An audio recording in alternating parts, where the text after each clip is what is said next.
Baik, ini pertanyaan penting karena konfirmasi itu penting ya. Kita dapat pertanyaan sejauh mana Wahabi berbahaya di Indonesia, dan benarkah Wahabi dulu berdarah-darah ketika di Saudi sebelum ada Saudi ya? Itu udah pertanyaan Bu ya. Yang pertama, sebahaya apakah? Kalau versi peneliti pasti kadang beda dengan versi ustadz, karena lebih sering ustadz atau peneliti di lapangan. Ustadz, bedanya ustadz nggak punya perangkat penelitian. Kalau peneliti dia otaknya liar, dia bisa ngelihat sesuatu dari berbagai macam versi. Syukur-syukur ustadznya peneliti yang ustadz gitu. Nah, barangkali antum masuk bagian dari mereka nih, karena doktor kan peneliti. Kalau versi orang yang pakarnya dari TNI, polisi, ya, Indonesia itu udah ada pemetaan wilayah merah, ada yang kuning, ada orange, ada hijau. Kalau Sumatera Barat sudah ada beberapa wilayah yang sudah merah. Sudah ada. Pasaman belum parah-parah aman Pak. Yang parah adalah ya, saya nggak boleh bilang.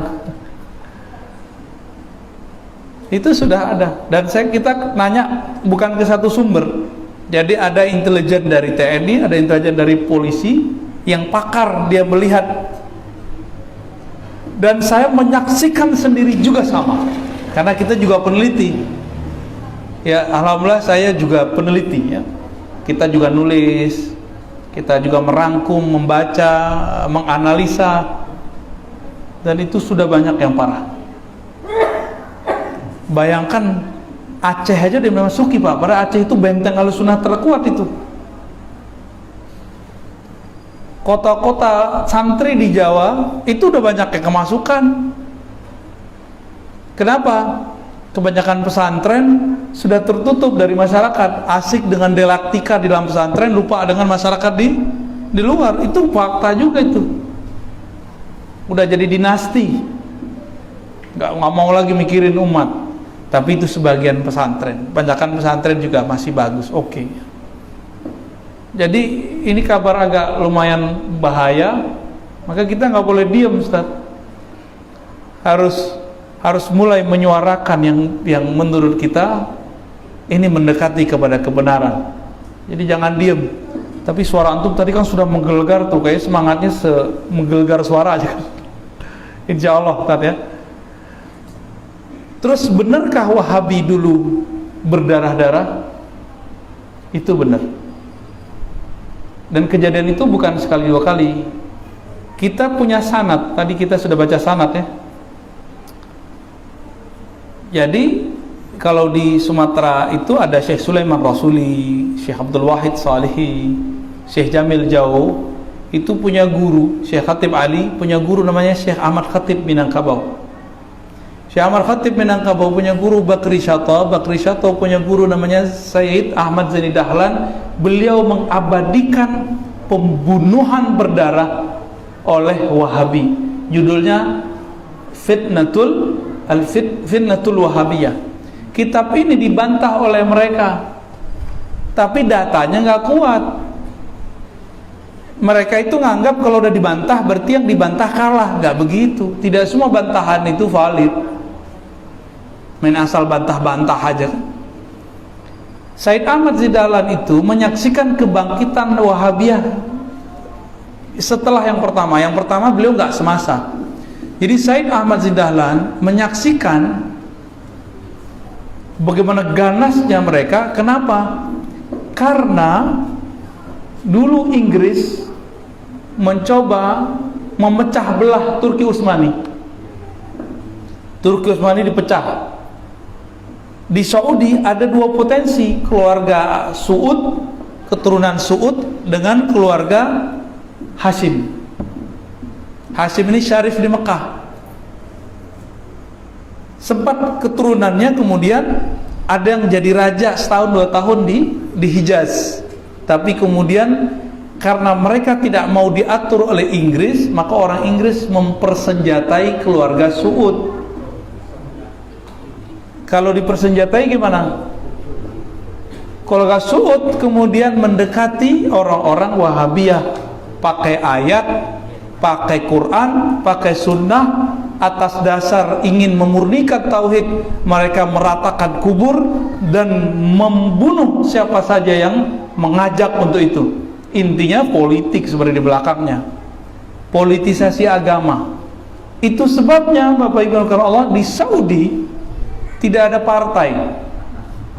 Karena ketika Saudi berdiri ada kesepakatan kerajaan agama oleh keluarga dan murid-murid Alu Syekh Muhammad bin Abdul Wahab.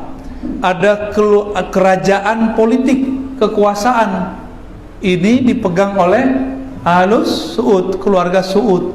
Jadi mereka udah bagi dua. Tapi keluarga yang Saud ini minta kepada keluarga Ahlus Syekh, kalau buat fatwa yang jagain kami.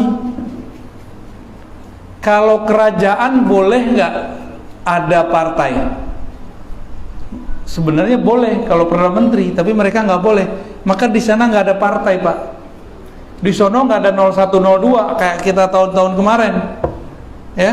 Nggak ada demo, haram demo. Nggak ada demokrasi, bagi mereka nyoblos itu haram.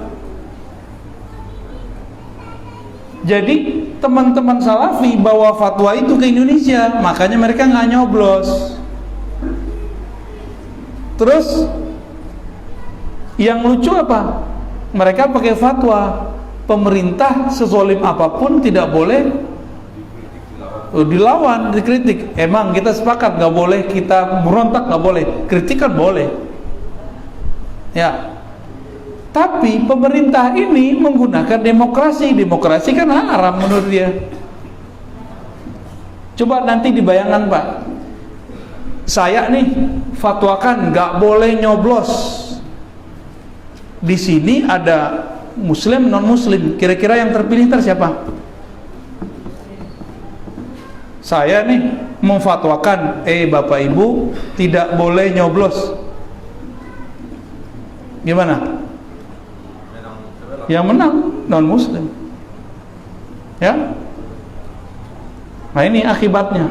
Maka fatwa-fatwa mereka kurang berkenan, kurang relevan sebenarnya. Jadi gitu, Ustaz. Jadi benar bahwa ada sejarahnya dan bukan hanya Said Ahmad Dahlan yang nulis, itu juga ditulis oleh penulis-penulis dari Barat. Keturunan Nabi pun ikut mereka bunuh. Itu benar kan, keluarga Hashim mereka bunuh sebagian. Yang selamat itu yang kerajaan Yordan itu, karena mereka sudah punya kekuasaan di sana. Dan nanti satu saat Khawarij ini kan tentara Dajjal. Yang pertama mereka cari adalah keturunan Rasulullah. Karena keturunan Rasulullah itu di situ ada Imam Mahdi. Nanti yang akan digorok pertama mereka adalah Habaib. Jadi itu benar. Hari ini sudah mulai muncul fatwa-fatwa comberan namanya, ya. Mengatakan apa? Nggak ada tuh Habib, nggak ada tuh Sayyid, nggak ada keturunan Nabi. Kalau ada orang saat ini menolak keturunan Nabi, nggak ada keturunan Nabi, berarti dia menolak Imam Mahdi. Berarti bahaya nih orang, ya. Saya rasa cukup, Pak, ya. Udah jam 11:30, besok pada kerja kan?